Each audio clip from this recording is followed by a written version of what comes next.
O que analisar na hora de comprar uma ação, de investir em uma empresa? Essa dúvida é muito comum. Meu nome é Antônio, se você não me conhece ainda, já quero te fazer um convite. Já se inscreva aqui no canal, faz um favor para mim, um favor para você mesmo. Vai te agregar muito conhecimento e vai ajudar a gente a crescer bastante aqui também na família 1%. Então, indo direto ao ponto, sem mais enrolação, como que você analisa uma empresa? Primeira coisa que eu gosto de analisar é o endividamento nela. Endividamento dela, perdão. Por que isso? É o seguinte, antes de você pensar em ganhar dinheiro, você tem que pensar em não perder dinheiro. E para você não perder dinheiro na bolsa de valores, você não pode correr o risco de uma empresa ir à falência. E o que demonstra bastante se uma empresa tem chance ou não de ir à falência? É o endividamento dela. E como é que você analisa esse endividamento? Com 3 bons indicadores. Primeiro indicador, dívida líquida barra EBITDA. Segundo indicador, passivo barra ativo. E terceiro indicador, a liquidez corrente. Na dívida líquida barra EBITDA, é uma comparação entre a dívida da empresa e o lucro EBITDA dela. O lucro EBITDA é praticamente o lucro que a empresa consegue gerar de fato, sem considerar o desconto aí de imposto, depreciação, amortização e juros. A dívida líquida barra EBITDA até 3 é, digamos assim, saudável, ou seja, quando a dívida está 3 vezes maior que o lucro da empresa. Acima disso, já é uma coisa muito estranha e você tem que pesquisar por que aquilo está acontecendo, se é algo recorrente ou se não é algo recorrente. Mas o cenário ideal mesmo é quando a dívida líquida barra EBITDA está abaixo de 1. Abaixo de 1 significa que a empresa praticamente não tem dívida nenhuma. Segundo indicador é o passivo barra ativo. Esse indicador te mostra se a empresa está gastando mais ou menos do que ela ganha. Se estiver abaixo de 1, a empresa gasta menos do que ganha. Se estiver acima de 1, a empresa gasta mais do que ganha. Ou seja, isso te dá uma perspectiva em relação ao endividamento futuro da empresa. Não adianta nada ela não ter dívida nenhuma hoje e ter um passivo barra ativo de 2, por exemplo. Ela está gastando o dobro do que ela ganha. Ou seja, a gente sabe que nos próximos meses, nos próximos períodos, aí, a empresa vai começar a se endividar e aí ela pode correr o risco de pedir recuperação judicial e a falência e tudo mais, né? Já dá um breve sinal. E por último, o indicador da liquidez corrente, que mostra a capacidade de pagamento de uma empresa. É uma comparação entre o dinheiro que ela tem em caixa, o dinheiro que ela tem guardado e a dívida dela. Quanto maior a liquidez corrente, melhor. Ou seja, mais dinheiro a empresa tem em caixa comparado ali à dívida da empresa. Então são esses 3 indicadores que você vai analisar logo de cara para saber se uma empresa tem risco de falência, se ela é uma endividada ou não.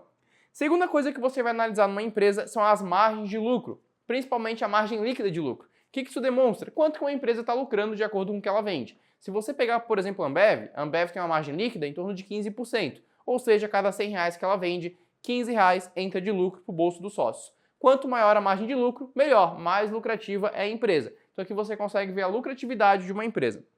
Terceira coisa, a rentabilidade.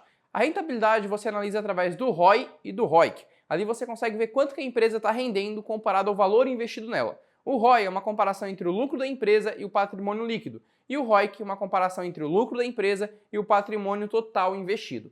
Quanto maior o ROI e o ROIC, mais rentável é a empresa. Então, por exemplo, eu investi R$100 mil nessa empresa, eu quero saber quanto que esses 100 mil me rendem. Você vai ver através do ROI e do ROIC. Se você render, por exemplo, 30 mil de lucro por ano, você sabe que tem ali um ROI de 30%, digamos assim, tá? E o ideal é que o ROI e o ROIC estejam muito próximos. Se eles estiverem muito próximos, isso demonstra que o patrimônio total da empresa é o patrimônio líquido dela também. Ou seja, praticamente todo o dinheiro que a empresa tem é dinheiro próprio dos sócios. Agora, se a empresa tiver um ROI muito alto e um ROIC muito baixo, isso mostra que praticamente todo o patrimônio da empresa é dinheiro de dívida e não patrimônio próprio.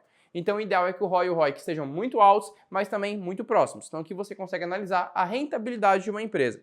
Depois você vai analisar o crescimento da empresa, crescimento dos lucros e crescimento da receita também, das vendas. Não adianta uma empresa ser lucrativa e você olhar no longo prazo, o lucro da empresa está só caindo. Então você tem que analisar quanto que a empresa cresceu nos últimos 5 anos de lucro e de receita. Isso você analisa através dos indicadores CAGR, KGR, tá? Ali te demonstra o crescimento dos lucros e o crescimento da receita. Isso é muito importante na hora de analisar uma empresa, principalmente para você ver se ela é promissora ou não para o futuro. E depois você vai analisar também a governança, saber se os diretores da empresa são bons, o conselho consultivo, o CEO, o CFO. Você tem que analisar quem está naquela empresa. Toda empresa depende de uma pessoa. E a pessoa que está no comando daquela empresa reflete totalmente no que a empresa é, tá? Então você vai analisar quem são os governantes, se não são envolvidos com escândalo de corrupção, escândalo de crime e tudo mais, e também o nível de listagem da empresa, o segmento de listagem. Pode ser nível 2, nível 1 ou até mesmo um novo mercado. O novo mercado significa que a empresa tem um maior nível de governança e isso é excelente. Então aqui vale muito a pena e isso é muito importante que você analise também. E por último, para finalizar, você vai analisar o preço da empresa. Você tem que saber se uma empresa está barata ou se está cara. Não adianta uma empresa ter tudo aquilo que a gente falou excelente, ter indicadores excelentíssimos, os melhores da Bolsa de Valores, mas o preço está caríssimo. Pô, isso torna a empresa um péssimo investimento. É igual você for comprar uma casa. Por exemplo, Aquela casa do meu bairro eu sei que é a melhor casa, todo vizinho inveja, pega sol de manhã, pega sol à tarde, tem piscina, a casa é maravilhosa. E eu sei que a casa vale 100 mil. Aí o dono vai lá e te oferece a casa por 1 milhão. Aí tu pensa, pô, a casa é boa, mas não vale 1 milhão. Mesma coisa na bolsa de valores, mesma coisa com uma empresa que você está comprando.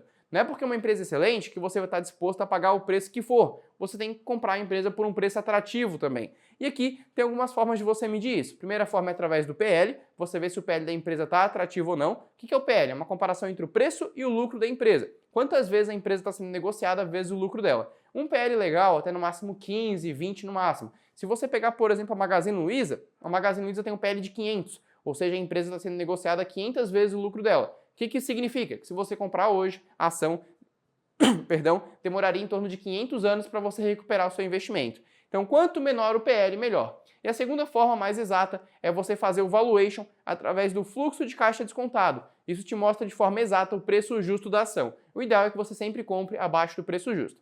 Então essas são as principais formas aí, um bom começo para você começar a analisar uma empresa e saber se uma empresa é boa ou não para incluir na sua carteira de investimentos. Espero que você tenha gostado desse vídeo, espero que tenha te ajudado e até o próximo.